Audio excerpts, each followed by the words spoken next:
छोटे में आइए, बहुत छोटा, गहराई में जाइए तो असुर और देवता दो कुल हैं। एक एक ग्रुप असुरों का है। अनेक धर्मों में जाएंगे तो विस्तार हो जाएगा, लंबा खिंच जाता है। असुर और देवता, असुरों से संबंध बनेगा देवताओं का, तो असुरों का विनाश असुर संहार कारण क्यों बोला? ये भावनात्मक बातें हैं। जो विनाश के लिए निमित्त आत्माएं बनती हैं, विनाश कल्याणकारी है ना। उनके पास भी ताकत नहीं होता है, शक्तियां प्रवेश कर कर के ही करती हैं, कराती हैं। स्थापना पालना का भी कार्य वही शक्तियां ही कराती हैं, लेकिन दुर्भाग्य है कि वो विनाश के निमित्त बनती हैं। सौभाग्य है स्थापना पालना के निमित्त हम बच्चे बनते हैं, लेकिन उनसे संभालना भी है और संभालना भी है, ऐसी कैटेगरी की वैरायटी की आत्माओं से, क्योंकि उनसे उनका कभी नहीं होता है। असुर और देवता, देवता तो लेके चलना चाहते हैं, लेकिन असुर अपने अनुसार रहना चाहते हैं।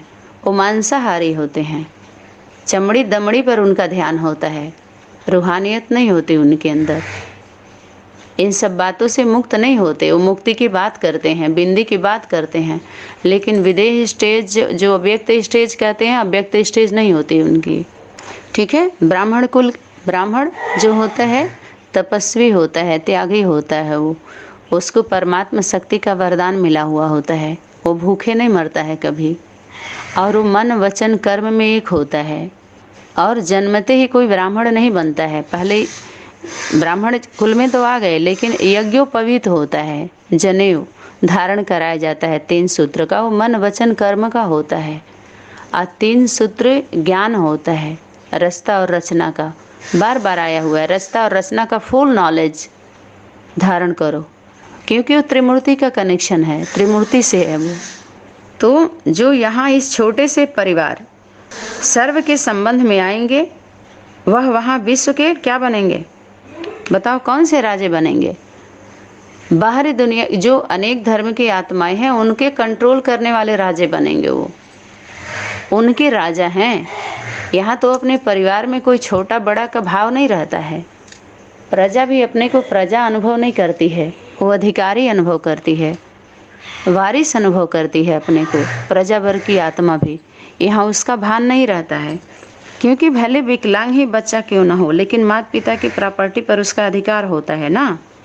एक होता है सारे कुल के सर्विस के निमित्त बनना, सभी जो धर्म की आत्माएं हैं उनके सर्विस के निमित्त बनना, और दूसरा होता है सिर्फ निमित्त बनना, लेकिन किसी न किसी प्रकार से सर्व के सहयोगी बनना।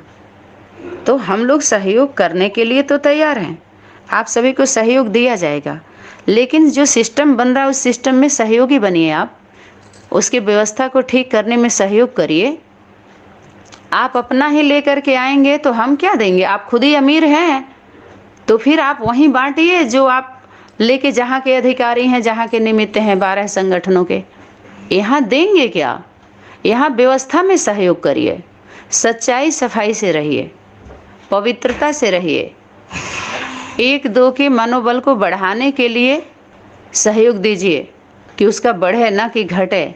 सच्चाई सफाई से रहना, ये छोटे बड़े का रिगार्ड रखना, छोटे को स्नेह देना, ये सब देना है और देना ही लेना है। जब हम संबंध में आ जाएंगे तो अलग से आपका कोई कुछ है ही नहीं है। कार्य क्षेत्र अलग से कहाँ है?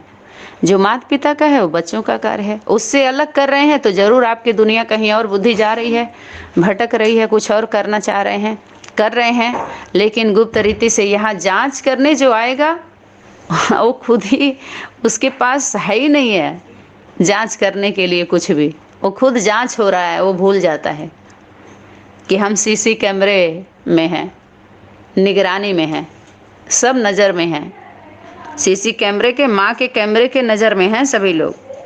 तो इसे बिंदु की बात करके तो ठगने वाले बिंदु के शब्द को चेंज कर दो। अब बिंदी नहीं है। जो क्या बोला है कि अब शिव बाबा ने शिव शक्तियाँ आ गई धरती पर, घर घर में होती है जिनकी पूजा, वो देवियाँ आ गई। तो जब वही शक्ति देवी के द्वारा, वही शिव बाबा, अब बाबा के द्वारा नहीं है, अब शक्ति के द्वारा है। तो अब शक्ति की बात करो ना, शिव की बात क्यों कर रहे हैं? जब शिव ही बोला है कि अगर शक्ति नहीं है तो शिव 100 है, तो तुम मुर्दे क्यों आ गए, घुस गए, मुर्दा क्यों अगर तुम मुर्दे हो तो ये बात को मान सम्मान क्यों लगा सबको, ये बताइए पहले। अगर सबको ये बात का वो था तो क्यों ऐसा हुआ। माता पिता बाप दादा, समझिए, जैसे बाप दादा को हमेशा वो शक्ति बोली है बैकबोन, माना बाप दादा की प्रवेशता है, सपोर्ट है, बैकबोन है, समझ रहे हैं ना बात को।